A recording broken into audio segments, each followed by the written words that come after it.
Hello, everybody. Welcome back to another edition of Running the Bases. I'm your host, Michael Garaffa, joined by Mr. Ryan Blank.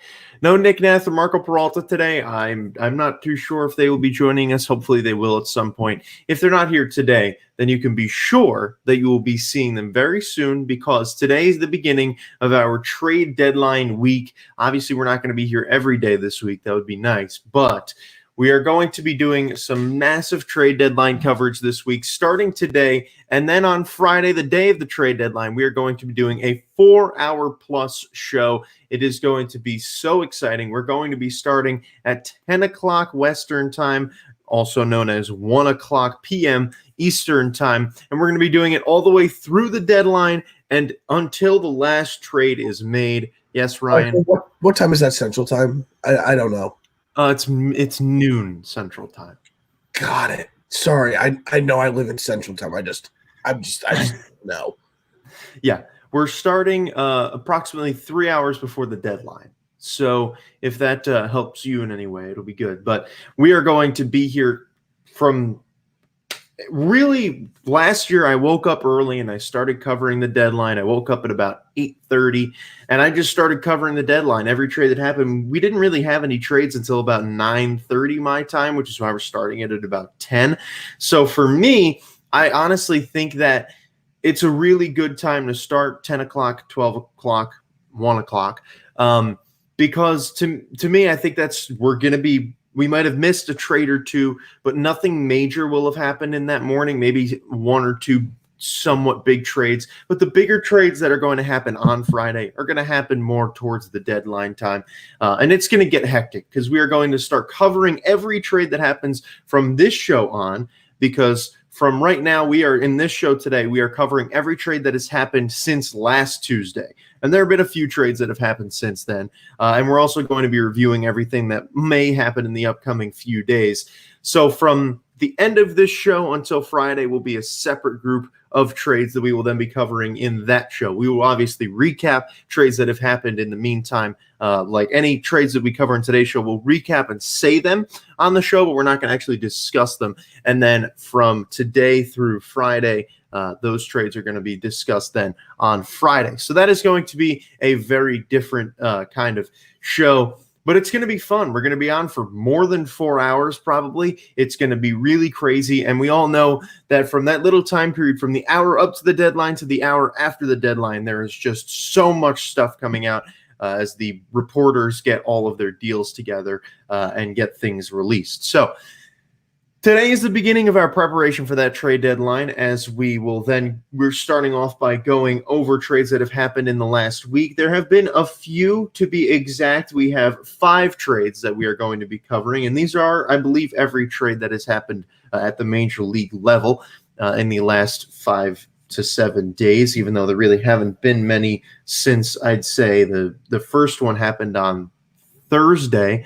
But there's been some pretty big trades, I will say, so far to this point. There haven't been any blockbuster trades, which means that Friday we're going to be covering all of those blockbuster trades.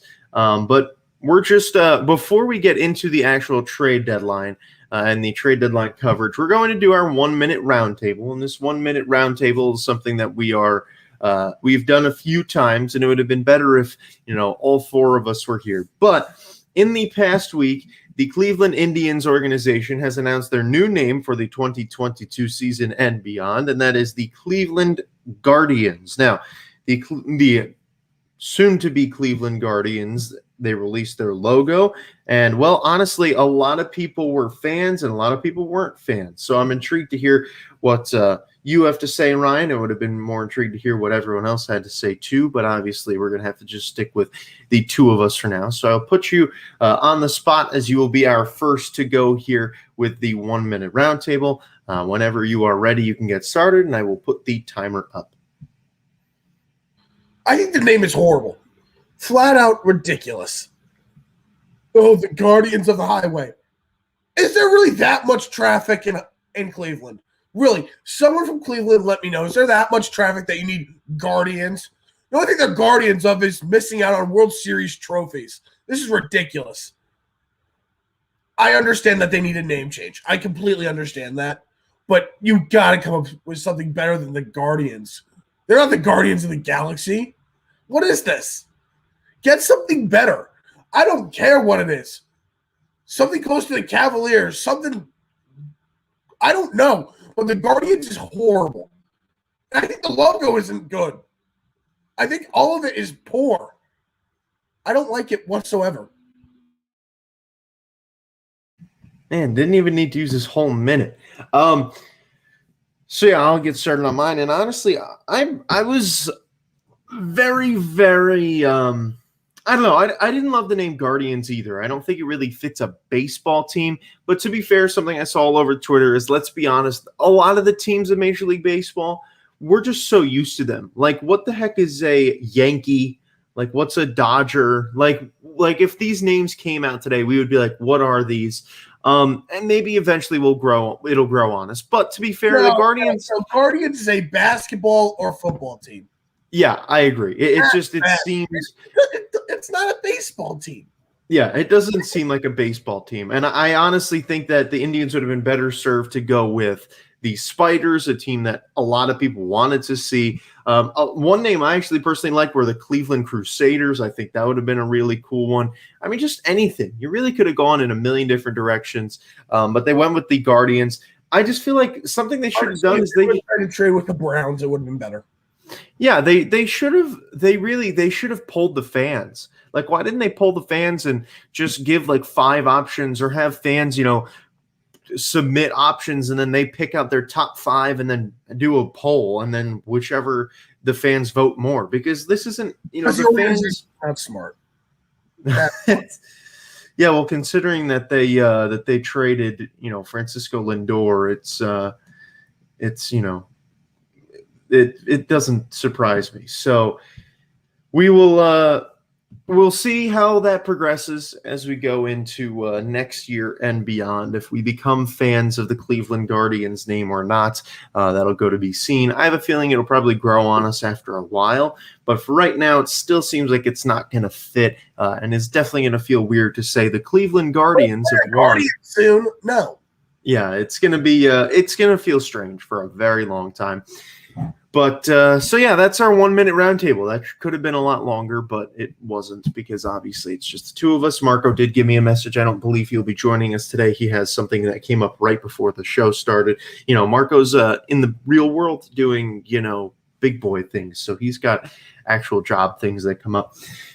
So let's go over trades that have happened since we were last on air last Tuesday. There have been 5, like I mentioned, and we're going to break them all down right now, and then we are going to go over players that may be traded, teams that are really active, and other things before the Friday trade deadline. So the first trade that happened, I'm also not including the Jock Peterson trade, because that happened like right after the All-Star break, and that I wouldn't really count as a part of all trade deadline week.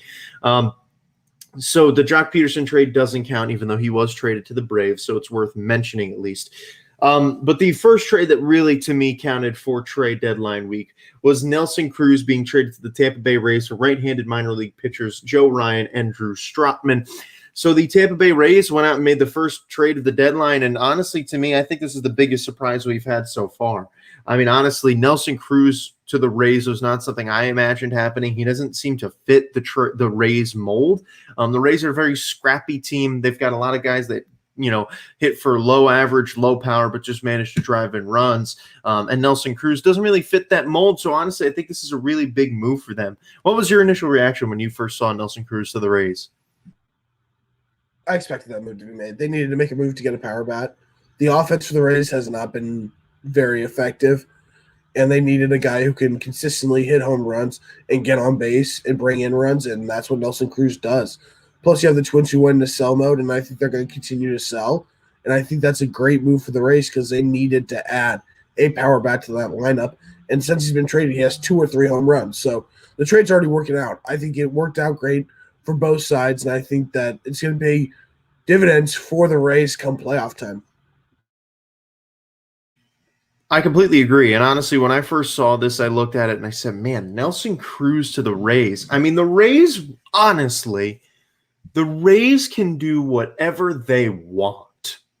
The Rays could fill their entire team with players because of their minor league system. They have the best minor league system in baseball. They can literally just say, name your price, and then do it for any of the players available on the market. So they really honestly have full access to any player that they want. And you've got to keep in mind that this is also the first season that they're really contending and actually looking to make trades, because last year, yeah, they were contending, but they weren't at the top of the division. And in an expanded postseason last year, we saw that not many teams were making these big time deals. But now the Rays are pushing. They are in a serious fight for the American League East.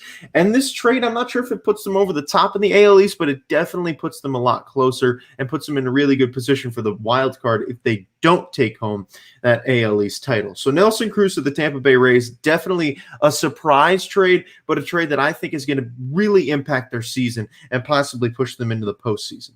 Now, the second trade that happened here, another one involving the Rays. So the Rays made the first two trades of the entire week of the trade deadline. And this was Rich Hill being traded to the Mets for Tommy Hunter and a minor league catcher. So this was another one that, to me, kind of came out of left field. But knowing that I was covering the Mets beat or hearing about the Mets beat, I heard that the Mets were interested in Rich Hill. And then about an hour later, he was traded to the Mets. It was almost immediate. So very interesting how that happened so quickly. But obviously, it is not a real surprise for me after hearing about it. But for a lot of people, this is a real surprise. Rich Hill was a guy that has been pitching very well. The Tampa Bay Rays are clearly in buying mode, and they're clearly fighting for a division title. And for them to trade away a guy who has been a big part of their rotation this year in Rich Hill, it was definitely a surprise. But it also leads to you believing that, well, maybe they're trying to upgrade that spot by getting somebody else at the trade deadline. And honestly, for the Tampa Bay Rays, this is a guy that if they can replace him with somebody else at the deadline, it is not going to be that big of a loss. What was your initial thought when you first saw Rich Hill was traded to the New York Mets? Looking at it, it kind of came out of left field, like you said, but I think this has to say something about Noah Syndergaard and how he's preparing and how he's probably delayed and might not pitch at all this season. I think that says something because the Mets wanted to go out and get some more depth. But we also have to look at the health aspect from Rich Hill. When he's been healthy, he's pitched great. Well, good. But he hasn't been healthy throughout the entire season. So that's the other thing as well. And if I'm the Rays, try to get someone who can replace him and then take you to that next level. So I think it's a good trade for the Rays if they go out and get someone who's of a higher caliber. And I think that for the Mets, it just gives them additional depth. Yeah, absolutely. I mean, for me, it's a win-win for both sides. I mean, the Rays are likely going to pick up another player at the deadline. We've heard them connected to Max Scherzer. We've heard them connected to others. And for the Mets, a team that was really in dire need of a starting pitcher, this really fit their need. He ended up pitching on Sunday, 2 days after being traded, through a good start and is 8 up innings for the Mets, a team that really has needed it. So he is definitely a guy that you can see maybe not being a part of the rotation in the postseason when the Mets get there, if the Mets get there, obviously. But he is definitely going to be a big part going down the stretch as the Mets try and fight for division title. Now, the third trade here is by far the biggest trade we have had to this point. I would say this is certainly one that I expected to happen a little bit later, but it didn't. It happened on Sunday. This was the San Diego Padres acquiring Adam Frazier from the Pittsburgh Pirates for Tucupita Marcano and Jack Sawinski.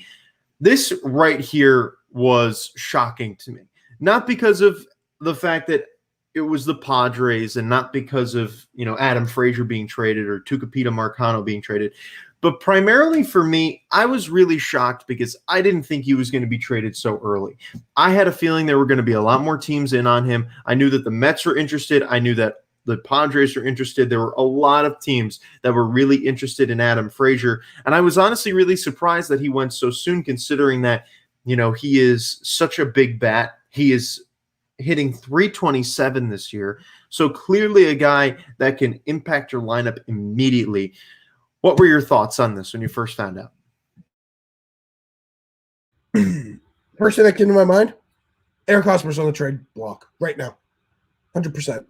I think it's a good trade for the Padres because Adam Frazier has proved to be a great power bat.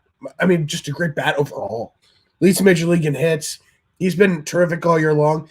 brings a lot of depth and a lot of versatility to the Padres, whether you put him at second base or outfield. So I really like the trade. It just makes that lineup even more dangerous. Now you can see Jake Cronenworth move to first. Hosmer is now on the trade block. The problem is who is going to take on that big of a contract. But overall, it's a great trade for the Padres. And I think that when you look at it, Adam Frazier could be that missing piece that really puts that lineup over the top to where they can make a run for that division come August and September. Now, you obviously brought up the important part of Eric Hosmer, a very big question mark now. And honestly, I see Eric Hosmer fitting in with the New York Yankees. I think that is the perfect place for him.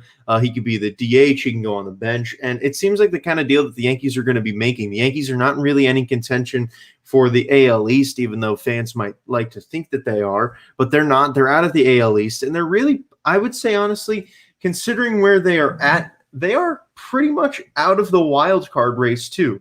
So if the Yankees want any chance of doing anything, they're going to either have to get a superstar or they're going to have to really they're going to have to get a bunch of players. And, based on the trade we're going to talk about next, I really don't think that they're going to be making some superstar trades, but we'll have to wait and see on that. You don't know that because they made an offer for Trevor Story. They're trying to get action on Story. But overall, I don't think they're willing to give up that much, though. That's the problem. If they can lock him up long term, then I definitely think they will. But the question is, can they lock him up long term? And we know the Yankees in the past have had a lot of trouble being able to do that, so we will see. But I think that the Eric Hosmer thing is definitely, he's probably going to be the next trade that we will see. They may end up throwing him on the bench or something, the Padres. But obviously, I mean, regardless, it's a win-win for the Padres. Can't throw him on the bench because of the contract he has. He's got too much money. That's true. So it's an interesting spot. But I mean, the Padres are in the mode of get as many bats as you can, throw them wherever you can. Because Adam Frazier can play the outfield, he can play second. I mean, he's a very good player who's going to hit and is going to be a really big part of that lineup. So we will see if Adam Frazier can make the impact for the Padres that he would like to, and that the Padres would like him to. Now, the next trade that happened here was not a big trade, but I still wanted to mention it because I think it's a telling story. The New York Yankees acquiring right-hander Clay Holmes from the Pittsburgh Pirates for infielders Hoyjun Park and Diego Castillo. Now, the reason I'm mentioning this trade is because the Yankees went out and got a guy who was, I mean, really not much better than what they have. Obviously, to me, it seems like they're going after just anybody at this point to try and boost that rotation because they are in dire need of something. But it makes you wonder, really, what are the Yankees going to be doing at this trade deadline? Honestly, I don't think they can be buyers just yet. I think they're obviously going to try to be. But I think that, these next few days are going to determine the fate of the season for a lot of teams, and the Yankees are definitely one of them. And for the Yankees, they are going to absolutely have to get some better players than just Clay Holmes if they want any chance of making the playoffs this year. So to me, this was a surprise. I was definitely thrown off when I saw Clay Holmes as the first trade that the Yankees made. I felt like if they were going to go for anyone, I think it'll be I kind of thought it would be someone more important for their actual season, but obviously everyone has their own value. What are your thoughts on this trade? Honestly, they just need pitching. Their pitching is not good. And if I'm them, I'm stacking up on arms as much as I can at this time. But this Yankees team has just continued to disappoint. Like, I don't know what else you could say about this team. Every year, it is World Series hype, and they never get there. They're at the point where they probably won't make the playoffs unless they really turn it on. And do you know how embarrassing that is? Year after year, to just fail and disappoint like that. And now you got to get someone big. You got to make a basically a franchise-altering move here. And they aren't really making any traction at doing that with Story, but yes, go out and get Clay Holmes. Yeah, you got to start somewhere, but the Yankees have to get active and got to do it quick. Yeah, so we'll obviously see if they can pick that up and over time maybe make a huge trade. But right now, And the Yankees aren't going to make the playoffs. I just don't think it's going to happen. I think that they have been fighting for too long, and I just don't think that it's going to happen. And a team that we really, really thought was going to win the division by far, they're sitting out there in third place, and they're risking being in fourth. So we will see if the Yankees can make a big trade to change their season. Now, the final trade that happened last night, this was the Oakland Athletics acquiring Andrew Chafin from the Chicago Cubs, as well as cash for outfielder Greg Deichmann and minor league right-handed pitcher Daniel Palencia. So this was a very under-the-radar kind of trade here, where I honestly didn't see Andrew Chafin being as big of a name. But honestly, to me, this is a really important trade for the Athletics, a team that, as we saw last year, made it to the postseason on their bullpen. And this year, their bullpen has been one of their weaker points. Obviously, a team that thrives on pitching. And they're, honestly, to me, the Tampa Bay Rays are the East Coast Athletics and vice versa. I think that the Athletics are a team that's built a lot on scrappiness these days. They've got some big name bats, but they're built on a lot of good pitching. And right now, this is going to definitely boost that bullpen. This is a team that is really chasing that AL West title. They're currently in the wild card race, but you've got the Mariners hot on their tail. So for the Athletics, this is really a big move to me. I think this is not necessarily push them into the postseason kind of move, but this to me gives them that extra bit of leverage that they really needed. Honestly, it's depth. The bullpen for them has always been a strength. And losing Liam Hendricks really has had, honestly, a minor effect because of how good that bullpen has been. But getting a guy like Andrew Chafin, who has been good this year, helps them out a lot.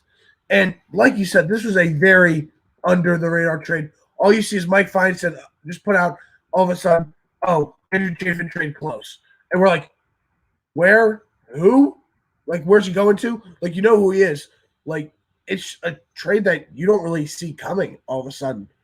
And he's barely above a 2 ERA. He's a guy that's really, really going to give you strong innings, and he's lefty out of the bullpen. I think it's a really good trade for the A's to continue to beef up that bullpen, which they're going to need later down the stretch.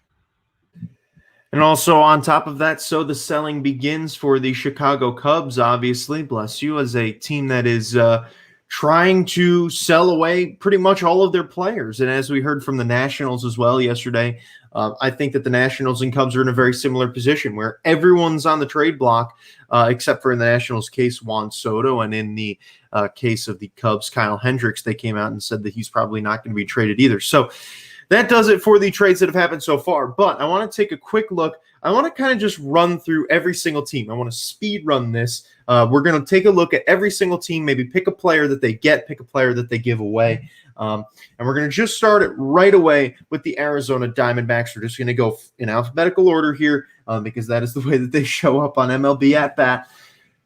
For the Arizona Diamondbacks, I mean, if you're at this point, really most players should be tradable. I really don't see anybody that isn't. So basically what I'm going to do is I'm going to pick a player for the Diamondbacks that I think that they trade, and then you can do the same thing. I honestly think that Eduardo Escobar is as good as gone. I mean, they've been trying to trade him really since the middle of May, and here we are. He's still on the team. I'm sure that they're probably having a pretty high asking price considering that the Diamondbacks farm system is pretty poor too. This is a really weird team. The Diamondbacks are as a team that has, a really poor team at the major league level and a very poor farm system. So they're probably looking to boost that farm system a little bit. They've got players to do so, but they're going to really need to trade a guy like David Peralta if they want to boost it too much. But yeah, to me, David Peralta is good as gone for the Diamondbacks. For me, you got to look at Asdrubal Cabrera. I think they're definitely sellers here. They try to ship him off. Maybe Eduardo Escobar as well. I think Eduardo Escobar could be a guy that fits in really well with the White Sox, especially after losing Nick Madrigal. You can put Eduardo Escobar at second base, and he could fill that void pretty well. Danny Mendick's been there. Hasn't really done a lot, but you could definitely put him there. I think that the White Sox definitely have a chance to go out and get someone, and they got to look at someone on the Diamondbacks, whether it is Cabrera or Escobar, someone who's a utility guy on the infield. That's where the Diamondbacks are. They can trade Cole Calhoun in the outfield, Joakim Soria, who hasn't been bad. They can even try to unload Nick Ahmed's contract or maybe even Bumgarner. This team should really just start selling and try to dump as much salary as they can, in my opinion. Yeah, they absolutely should. So now we roll over to the Atlanta Braves, and I'm not going to point at really anything here because to me, in the next 3 days, the New York Mets can honestly eliminate them from postseason contention and can turn them into sellers. If the Mets win the next 3 games and knock the Braves down 3 games further than where they are, then the Braves honestly could turn into sellers at the deadline where you could see names like Charlie Morton and others being gone. But right now at this point, my main question that I'm going to ask you, not going to focus on a player, what do you think the Braves are going to be doing at the deadline? Buyers or sellers? It's tough. It's tough. I think that with this team currently that's in their race, they can't sell. They can't. And they already bought Jock Peterson. So they got to go all in, is what I would say. Not like truly like all in, go and get superstars, but like try to be a buyer here and try to make a last-ditch run at the playoffs and put pressure on the Mets. That's really what they have to do here. They went out and got Jock Peterson, who's on a 1-year deal. They've already put it in place. I think that's where they're going to do it. Plus, Anthopoulos, his track record tells us he's going to add something to keep them in the race. So I say they're going to be in the race. I can't tell you who. There's a lot of guys that they can go look at. But I definitely think that they're going to be buyers. Alrighty, so we move on next. We're going to try and just go quick here through all the teams. I'm going to have a different question per team for you. So next up, Baltimore Orioles. We have heard a lot about the Orioles. We've heard that they are really looking at trades for anybody. Who is safe on the Orioles from trades? We've heard that they're talking about possibly Trey Mancini. Which player on the Orioles, if any, is protected from trade talks? If anyone, Means or Mullins, in my opinion. I don't think they're just going to give up on them, especially because each of them are under team control through at least 2024. I don't think they want to give up that caliber of player and really just give up some guys who they can really start to build their future around. I think that those two are the most likely to be safe because of what they bring and because of how controllable they are, knowing that you have them for at least 2 or 3 more seasons. Alrighty, next up, Boston Red Sox. Now, I think, can we agree on one thing, that the Red Sox main position that they need to focus on is pitching? All right, so with that, do you think that the Red Sox make Actually, I think first base. Really? All right, well then, looking at first base and pitching in general, do you think, it's going to be a simple yes or no question, you can obviously elaborate on it, do you think that the Red Sox make an impactful enough trade at the deadline to guarantee them the first place spot in the division? You know, that's so hard to say right now because they only have a game and a half lead over the Rays, and the Rays look like they're going to be buyers. So that's definitely something I can't say right away. But someone that they're in on, Anthony Rizzo. I think that would be a huge trade if they got Rizzo. And if they fail on Rizzo, that could be another team to go after Hosmer because they need a first baseman. Bobby Dalbec has struggled a lot of this season, and now they feel pressure to add a first baseman. Rizzo, go try to get him with the Cubs in sell mode. If not, Hosmer. He's on the trade block, and I would definitely give him a shot. All righty, Chicago Cubs. Out of the big four in Wilson Contreras, Anthony Rizzo, Javier Baez, and Chris Bryant, out of the four, where do they go or do they stay? Starting with Contreras, then Rizzo, then Baez, then Bryant. I think Contreras stays because he's not a non-rental guy. He's got multiple years left on his contract, and I think that they really like Contreras. He's, in my opinion, one of the best catchers in the MLB, and I think that they aren't willing to give up someone like that for cheap, especially. It's kind of like Hendricks. They're both controllable for more than 1 year past this year, so I feel like they're going to try to hold on to them. So Contreras, I don't think gets traded. Rizzo, I think gets traded because I think the Red Sox are going to give up something to get him because they really want a first baseman. Baez is iffy. They said they wanted to lock up Baez and Rizzo, but no talks have really come out. It's a 50-50 shot on Baez. Personally, that's what I think. He's a 50-50 shot. And I think a team that could really try to make a run at him, that at least I think should make a run at him, is the Oakland Athletics. I don't think they'll pay the price for him, but they should because Elvis Andrews hasn't been that good. Again, a guy like Javi Baez could really help that lineup and get them a bona fide shortstop after losing Marcus Semien this past offseason. Chris Bryant, I think, is gone too. I don't know where. I don't know if it's the Mets, but I seriously think that Bryant is gone because he's a rental guy. So I think they got to get something for him. Two other guys I watch out for are Davies and Kimbrel as well. I think both of them could easily be on the move, especially Kimbrel, especially because the Padres are looking at him too, but Davies as well. Alrighty, Chicago White Sox on the other side of the Windy City. Do the White Sox make any trades at all? And if so, are they really that impactful? Because they pretty much have locked up the division at this point. Hey, Royals are making a run. Come on. Well, yeah, they'll start with the Tigers. No. I think they do make a trade, and I think it's for either Joel Cabrera or Eduardo Escobar, which I think will pay off really well, knowing that Madrigal is probably done for the year, which hurts them because he's a very promising young second baseman. Go out and get Eduardo Escobar to fill that void. Danny Mendick is not the answer there. Go out and get one of those guys, beef up that second base spot, and beef up your lineup there. So I think they will make a move, and if they do, it should be for one of those guys. But the promising thing for the White Sox is that Eloy Jimenez played for the first time last night, and Luis Robert has now begun his minor league rehab assignment. Alrighty, so the Cincinnati Reds are in an interesting spot. Do you think that they become buyers or sellers at the trade deadline?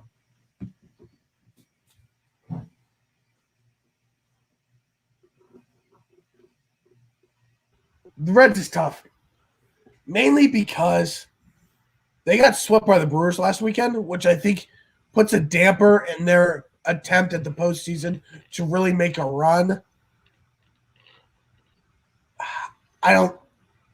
Right now, I think they're probably sellers, but I don't know.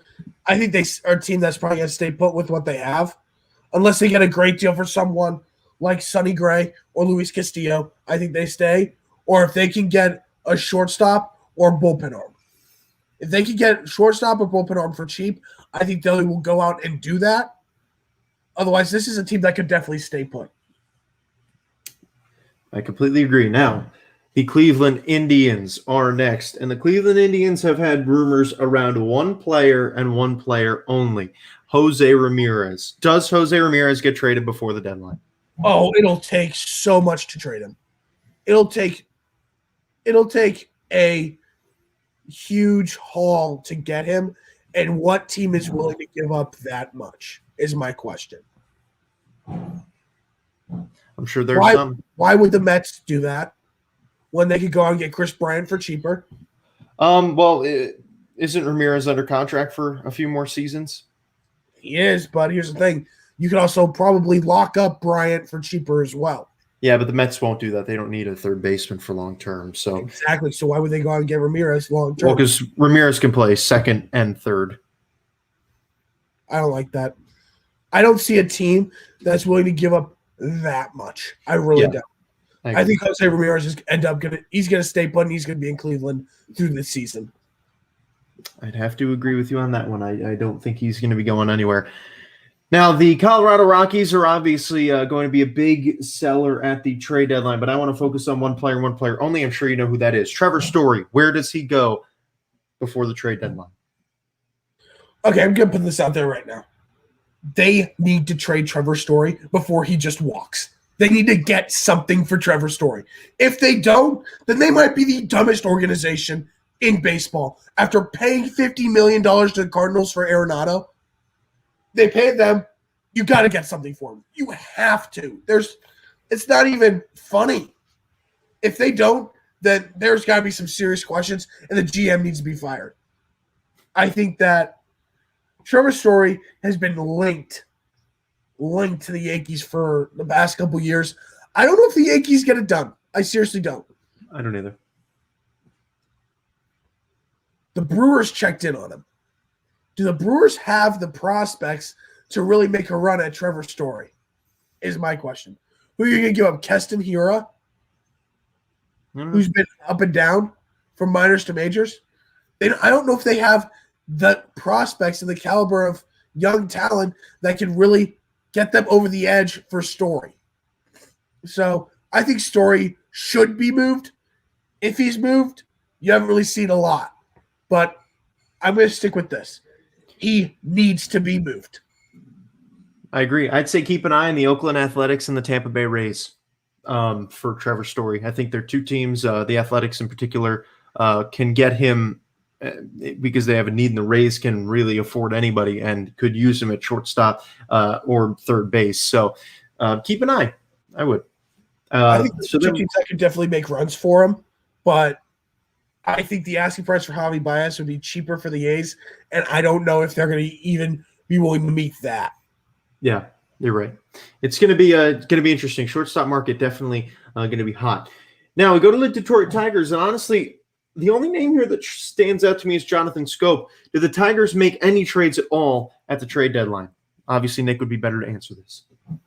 Yeah, Nick is the best guy to ask for this. Personally, I don't know. I don't know what they do. They've played a lot better until they got swept by the Royals. But personally, there's a couple guys that I think they actually have some value to trade. I think one of them is Wiley Peralta. He's been great in his handful of starts outside of the one against the Royals where he gave up 5 runs, I believe. Second baseman, Jonathan Scope is definitely their top guy.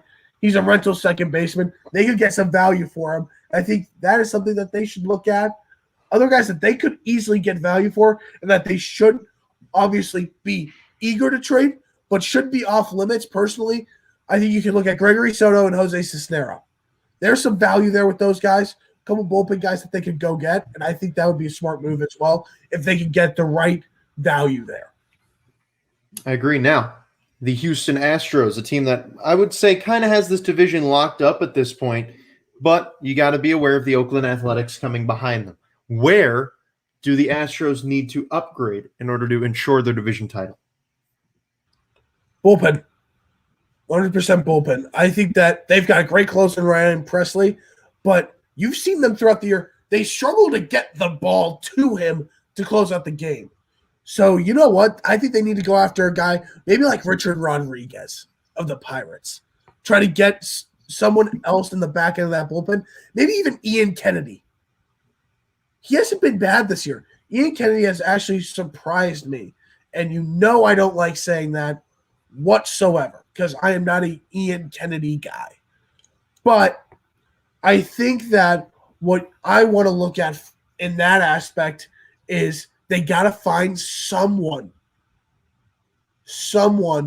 who is going to give them good innings late in games because they haven't been able to find that all year long. So I think there's definitely a chance there. I would say they try to beef up that bullpen. Alrighty, so I'm going to need you to keep it short here, as short as you can, because I know you. The Kansas City Royals, who will be involved in trade talks, and you have to include the one because he's in trade talks. He's not getting traded. But who will be in trade talks? Whit Merrifield. People will try to trade for him. The asking price is going to be way too high. The Royals have been consistently hesitant on trading Whit. And you know what? If I'm the Royals, if I get a great haul, fine, trade him. But I am personally, do not trade the guy. I think he's a guy that you can continue to build around and win with, and he wants to be a piece of the Royals when they start winning. He has said that. Plus, last night I went to the Royals game. Heck of a game being the Chicago White Sox. Soler with 2 home runs. I was interacting with Whit. I was down the first baseline, second row, and Whit's just like pointed at us, like going, hey, all that. So, no, don't trade him personally. But The only way I am trading him is if I get a haul I cannot refuse. Otherwise, I'm not trading him. The other one that people are saying is Danny Duffy. No. Duffy's a Royal, first off. 2, he's hurt and could be shut down the rest of the season. But yet the Giants are like, we still want him despite him being hurt. You know what, Giants? No. I hate the Giants. I hate the Giants. And that's because of 2014. I just also don't think they're going to move Danny Duffy. I don't think they're going to be willing to give up much for him because he's hurt. So I really don't think that he's going to be moved. One guy that I could see be traded for very little is Andrew Alberto, mainly because he's a guy that can play multiple positions and could be a guy on a contending team's bench that can come up and play here and there. But I don't really see him gaining much value, maybe cash considerations or maybe a low-level prospect. But overall, I think the Royals are going to end up staying put. Alrighty, so we're gonna need to pick it up a little bit from here because we are taking a little bit of time. So we'll just try and be a little bit succinct with answers. We go to the Los Angeles Angels. We will go. I've got one question here. Raisel Iglesias, what team does he fit best with?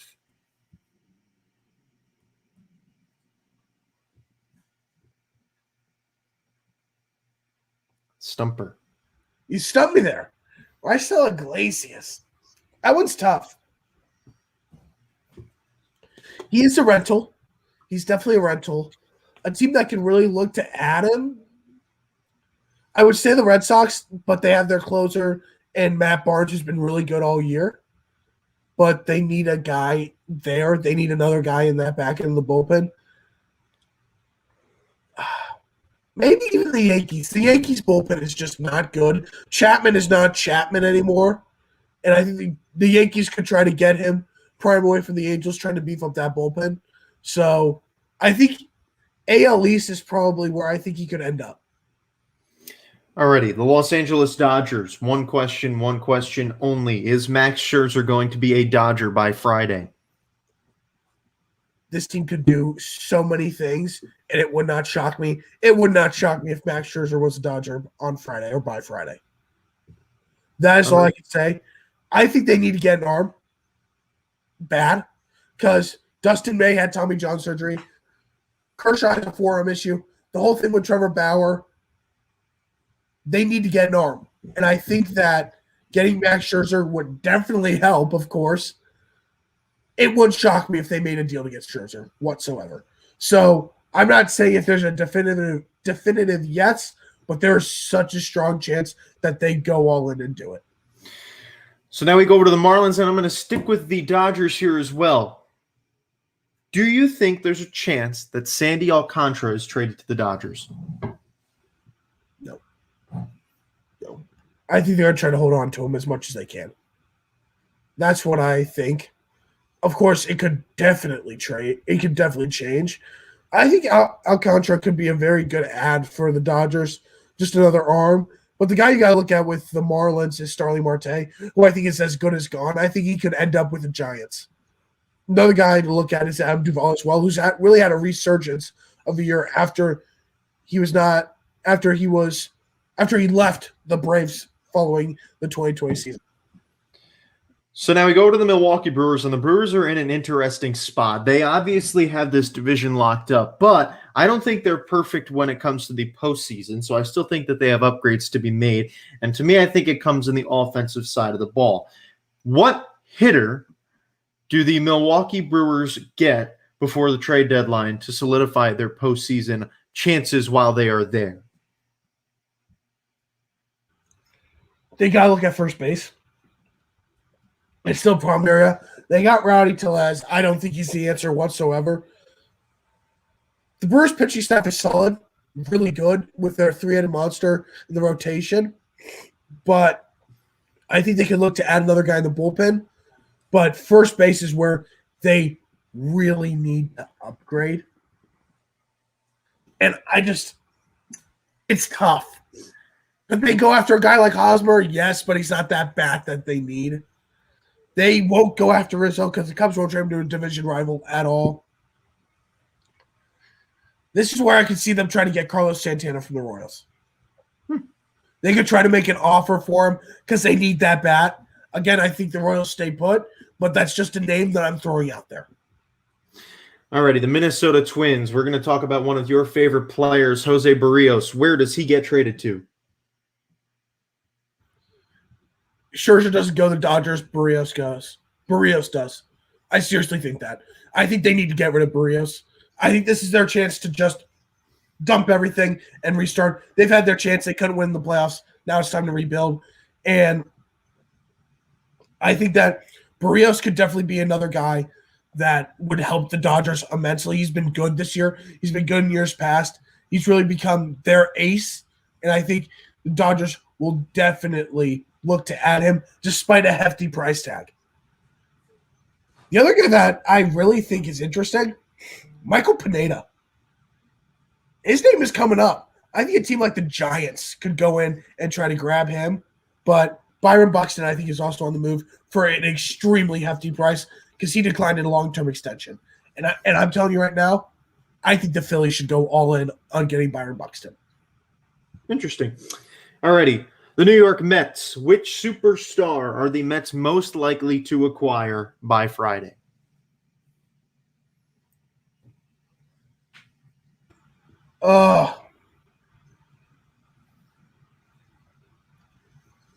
Chris Bryant.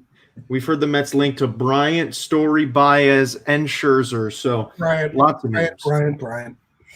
I don't think they get Scherzer, especially after trading for Rich Hill. No, I know that's a ridiculous thing to say because the two don't even get bare. I just don't think they go and add another hefty priced pitcher like that. I think they are, but I think it's Bryant. Bryant to the Mets has been a huge thing for the past couple of years. And I think this is where they finally get it done, adding him because of his newfound versatility in the outfield and third base. But if not, if they don't get Bryant, they could definitely try to go get Scherzer. I don't know if they would be able to, but they could definitely try it, even though why would the Nationals trade him to a division rival? Doesn't make sense. You never know. Alrighty, the New York Yankees. The Yankees are in an interesting spot. I will say the same thing that I just said for the Mets. What superstar do the Yankees need to acquire in order to stay in a postseason race? Honestly, this is a team that really needs to get pitching. They should really make a big offer for Max Scherzer. Garrett Cole needs help. Garrett Cole needs help. And he's not getting anything with Corey Kluber and Luis Severino, who are still weeks away from joining the team. The question is, do they go above the $210 million threshold? If they say, yes, let's do it, go get Max Scherzer. If not, then they're going to stay really quiet. But I still think they need to go out and try to make a deal for Trevor Story, get that big bat. All right, the Oakland Athletics, we touched on them earlier in the show. We've seen this happen in the past. Do you think the Athletics are done with trades after the Andrew Chafin deal? Personally, I don't know. I don't think they should. I think they need to get another bat. Mitch Moreland has been ineffective when he hasn't been hurt. He hasn't had a good year.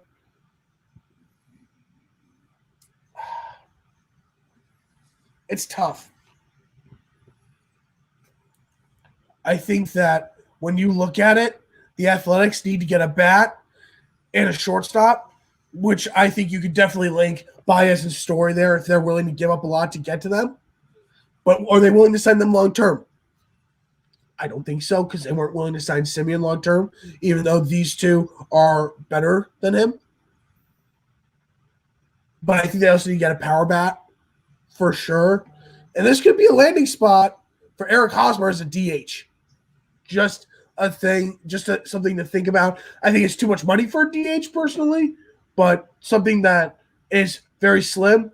But I could see him be traded to the Athletics there. Overall, I don't think they're done, but if they go big, they're going to go really big.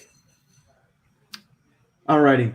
The Philadelphia Phillies are in a very interesting spot right now. Obviously, they're going to be very active at the trade deadline, a team trying to win the NL East. However, what positions do the Phillies need to get significant upgrades at in order to outweigh and then overtake what the New York Mets acquire, and then where they are in the position in the standings at the trade deadline?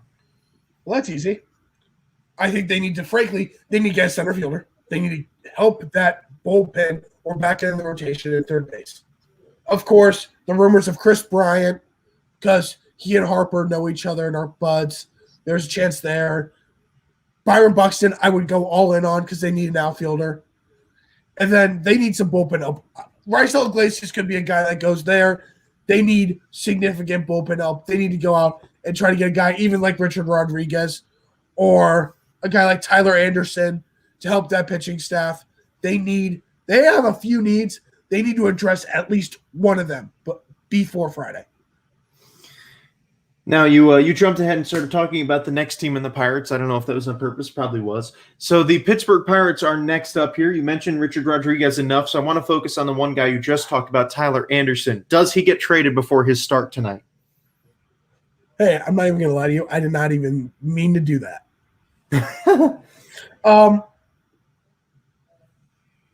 That's really close for me on if he starts tonight. And if he gets, I don't think he gets traded before tonight. Do they pull him though? Is my question. I think they'll let him give one more start, and I think they'll end up trading him Thursday or Friday. I think that's really where they're going to go because they could get a nice price for him, especially because he's a rental. I think they could get a couple solid prospects there. Go get Richard Rodriguez if you're a team that needs bullpen help, like the Phillies or like I said a team for them earlier for Richard Rodriguez. Who was it, Michael? The Blue Jays? It wasn't the Blue Jays. Oh wait, no, we haven't even said the Blue Jays yet. Was it the Red Sox? Astros. Oh, yes, there you go, the Astros. I think Richard Rodriguez will be on the move. Astros seem like a great fit as well. But I think Tyler Anderson will get traded, but I think he will start tonight. All right. San Diego Padres. First off, do you think they are done buying players? And if so, are they only sellers for the rest of the deadline? Oh, I don't think they're done whatsoever. They're going to try to add another guy in the rotation, whether that is going after Barrios, because you heard his name's in there as well. And they are willing to go over that $210 million luxury threshold. AJ Preller said it. They could go get it. And there's still the whole thing about Joey Gallo as well. Joey Gallo, I don't know if they're going to move him or not, but it would not shock me if the Padres went out and made a blockbuster deal and got Kyle Gibson and Joey Gallo in one deal and gave up a huge slew of guys. And maybe Hosmer's in that package, but they gave up a huge slew of guys, prospects, maybe a couple major leaguers to get those two. But the Padres are not done. I firmly believe the Padres are not done. Now you again jumped ahead at what I was thinking of for the next team here in the San Francisco Giants. The Giants are an interesting spot, a team that has good offense this year, but which 2 to 4 starter, guy like Kyle Gibson, do the Giants acquire at the deadline? I think Kyle Gibson's a guy that they could definitely go get. I think that would actually be a very good move for them to go get a guy like Kyle Gibson. Hear me out. Kenta Maeda from the Twins. See what his asking price is. Because Maeda proved to be in the Cy Young race last year, and he's still a very good pitcher. So I think that you could definitely see what Maeda's asking price is and see if you can meet that if you don't get Kyle Gibson. I think those are two guys that they should really look at. But I think they need to go out and get Starling Marte and really add to that outfield and get another impact bat like Marte. The Seattle Mariners in a spot right now where they possibly could make the playoffs. Do you see them going all in at the trade deadline and making some big moves? Oh, they want Whit Merrifield bad. They really do.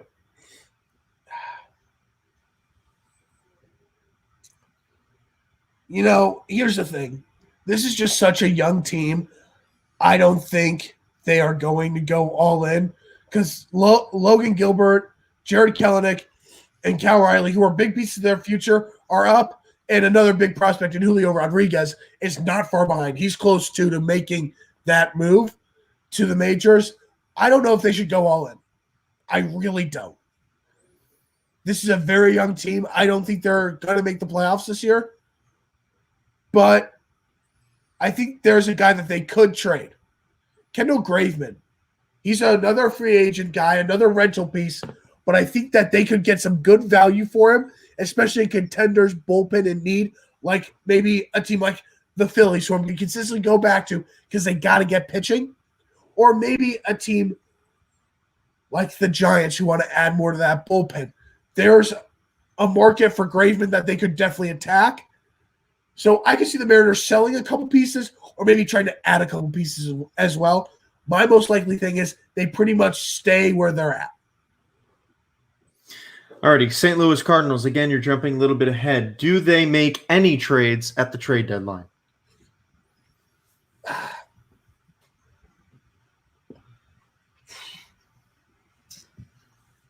I don't think they trade for anyone. I think there's a chance that they make Andrew Miller available, make him a rental guy. I definitely think that they could. He's not Andrew Miller anymore. Let's get that clear. He is not Andrew Miller anymore, but he is still a guy who could definitely help a contender. So I definitely think that they could see what his value is. I'd look at going after Andrew Miller if I'm a contender in need of bullpen help. And you know what? Even though Adam Wainwright has full no trade protection, call and see. I would call and see what his value is.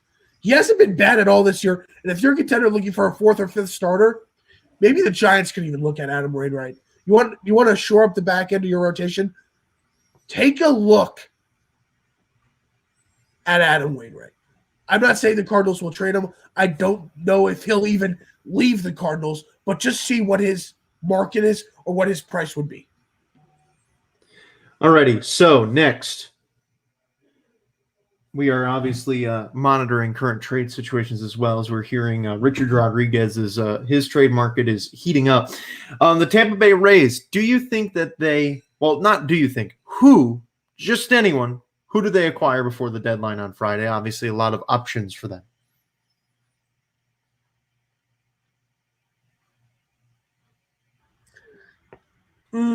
It's tough. They're a team that can really go anywhere. They could go add pitching. I think they go pitching route because they want to add after losing Rich Hill. I also think they could try to get another impact back like Story because they can afford it and they have the prospects to trade for it. So there's definitely a market there. I don't know what you really see from them, but they are not done. Alrighty, so next up here after the Tampa Bay Rays, only 3 teams left, the Texas Rangers, and there's one guy to focus on here, Joey Gallo. Where does he get traded to? Honestly, they have been hesitant to trade Joey Gallo in the past. I don't know if they're still really open to doing it, but if they do, he's going to the National League. And I still think there's a chance Kyle Gibson gets traded as well. So there's definitely guys on that team that have value, like Gibson and Gallo. But so does Ian Kennedy.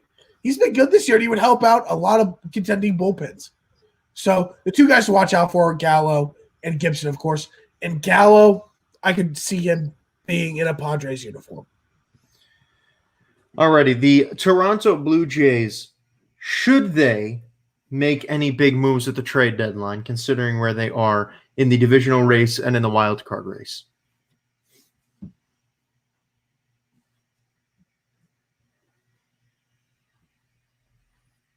Stumping me here. I think they got to go get something. I think that not as much as in position wise, like first, second, third, and in the outfield, they need pitching. I think they're a team that could try to make a run at Richard Rodriguez, try to beef up that bullpen. They could be a team that goes after someone like Ian Kennedy, but their bullpen has not been very good this year, and I think they need to make a couple moves in the bullpen to really solidify themselves as a playoff contender. Alrighty, the Washington Nationals. We've obviously heard a lot, but I'm asking you about two players here. First off, Max Scherzer. Where does he go? I'll ask you the other one after. That's so tough. Scherzer. My best guess is the Dodgers. My best guess is LA with the Dodgers. If not, and a dark horse, I think, is the Rays because they got just so much that they can give up for him. But my best guess would be the Dodgers. Alrighty, now the other player here that we have heard a lot about in a weird way. Trey Turner, very similar to Whit Merrifield in a spot that Whit is in as well. Do you think Trey Turner gets traded before Friday? It's going to be a steep asking price. The only reason they made him available is because they haven't been able to lock him up long term. And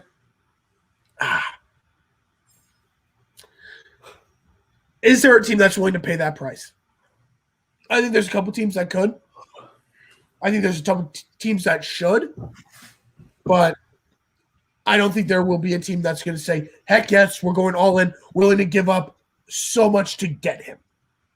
So I don't think he's going to end up getting traded, but a team could definitely go all in because I think he is the most underrated shortstop in Major League Baseball. Yeah, don't we all?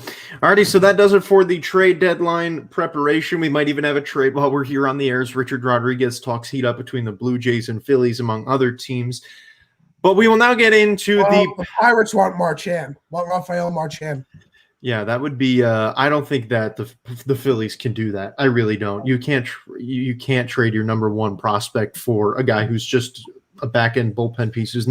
He's good, but I mean, he's not invincible. You can't do that. Yeah. So we get into the Phillies overpay after missing out on Kimbrel last week. And then in overpaying for him, they're kind of taking themselves out of a lot of other big players. So I think if you're going to trade Marchand, you got to do it for Chris Bryant. You can't do it for anybody else. Marchand, Chris Bryant, or Buxton. Yeah, exactly. So we get into the top 10 here of our power rankings, and starting off at number 10, I have the New York Mets. I do too. All righty, number 9, I've got the Padres. They dropped down 2 spots from 7 last week. I've still got the Athletics there. I mean, the power rankings have not shifted tons, but they've definitely had a few. At number 8, I've got the Brewers. Same. I've got the Brewers as well. Number 7, I have the White Sox. 7, I have the Padres. Okay, that's fair. The White Sox dropped 5 spots, which is more than I think might be more than anybody else here in the entire week. Also, Ryan, it'll make you happy to know that the Royals jumped 5 spots as well, which is more than I believe anybody else. Only 5? They won 6 in a row. Come on. Yeah, I can't put them over the Tigers, Cardinals, or Cubs though. That's the problem because of their overall record. Oh, you're killing me here, kid.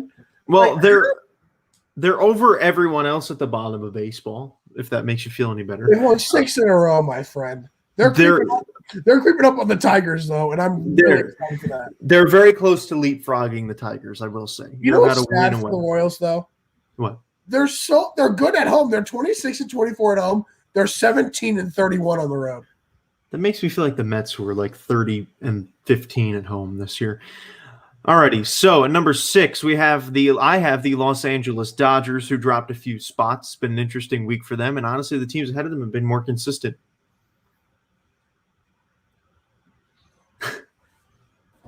Wow. Number 6, I have the White Sox. So we both have the White Sox dropping. Number 5, the Seattle Mariners. Hey? What? You think they should be higher? I have them outside the top 10. Why? They're 11. I can't do that. I can't. Considering that they have won 4 in a row and are 7 out of their last 10. They were already at 6 in a row and are 7 out of their last 10. Just put that into perspective for you, kiddo. Okay. Who's your number 5? Astros. All right. I've got the Astros at 4. I've got the Rays at 4. Okay. At number 3, we're cracking into the bronze. I've got the Boston Red Sox, who jumped 5 spots. I've got the Red Sox at 3 as well. Number 2, I have the Tampa Bay Rays. They jumped 4 spots from number 6. I've got the Dodgers at 2. This team is continually winning. Chris Taylor is stepping up. Mookie Betts is now hurt. You still don't have Corey Seager. The pitching has lost 2 arms now. Actually, 3. Sorry, I forgot about Kershaw for a second. This team is still winning without some of their best players. I agree. And that number 1, for me, it's been for the last 3 weeks now. The San Francisco Giants just continue to be the best team in baseball for no reason. Really, for no reason. I have the Giants at 1-2, and I'm starting to contemplate life now. I don't get it. So am I. I don't get it. This team is weird, but they're to me, they're. Where's the fountain of youth? I'd like to go into it. I would too, honestly. Maybe the fountain of youth will take me back a few years where I was skinnier. I'll take that.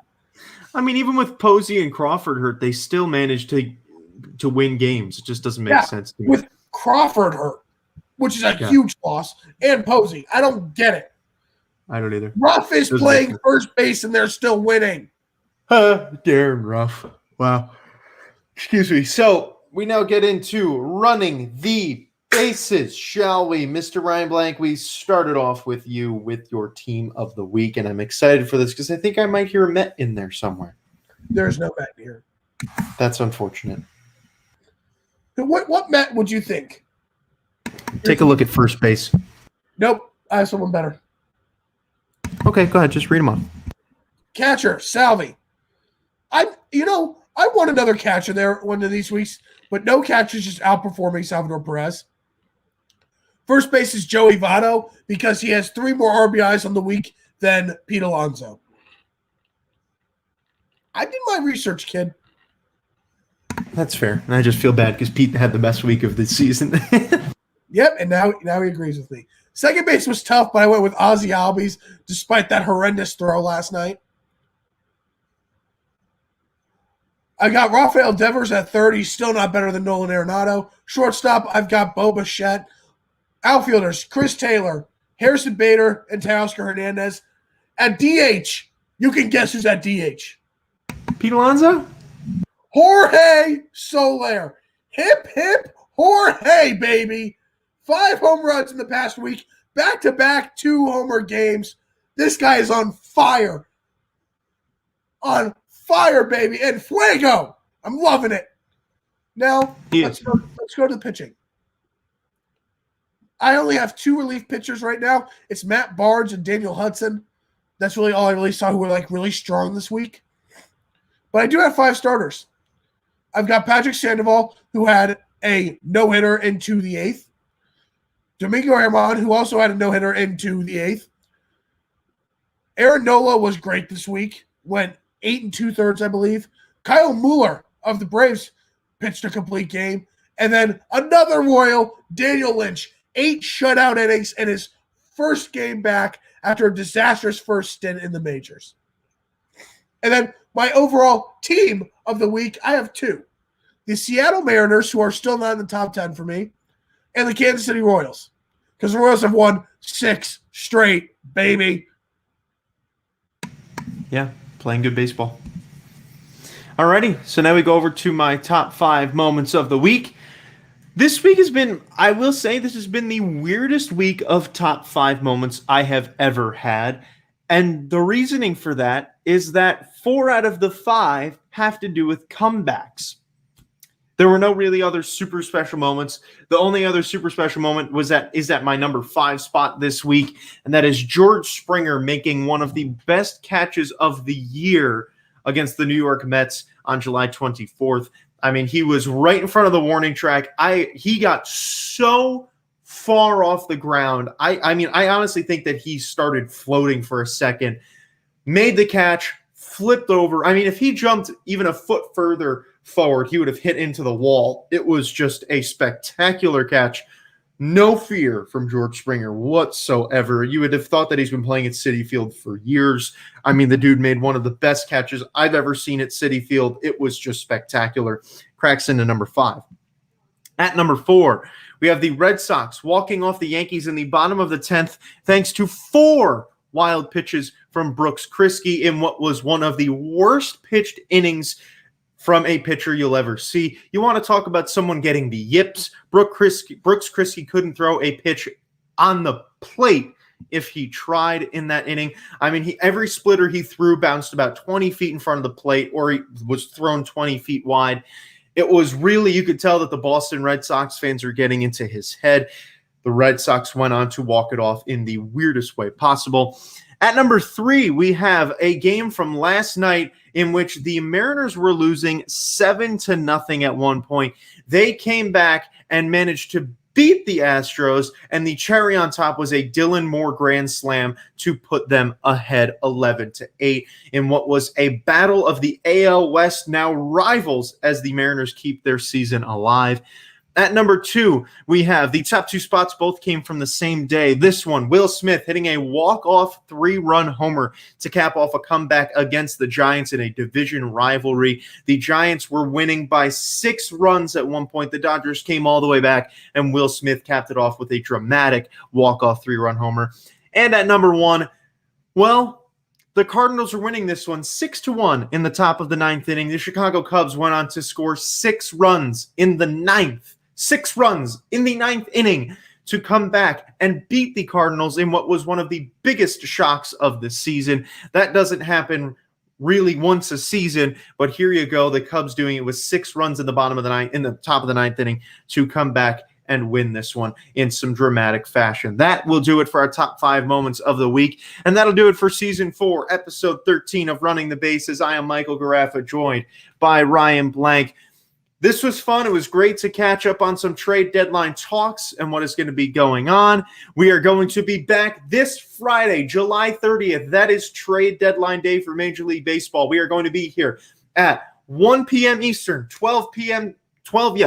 Central, and 10 a.m. Pacific time, as we are going to be here covering every single trade that has happened from this second until then, as well as every trade that is happening live. We're going to be doing it for 4+ hours. We're going to be having guests on the podcast. That's right. We're going to be having people coming on live, guys that we have had on the show before. We're going to try and get Blake Harris back on. We're going to try and get Tim Ryder back on. We're going to have a few people on the show, and we are really looking forward to having them here as we are going to be doing some incredible trade deadline coverage. Thank you guys for watching. We look forward to seeing you then on Friday. Take care and enjoy.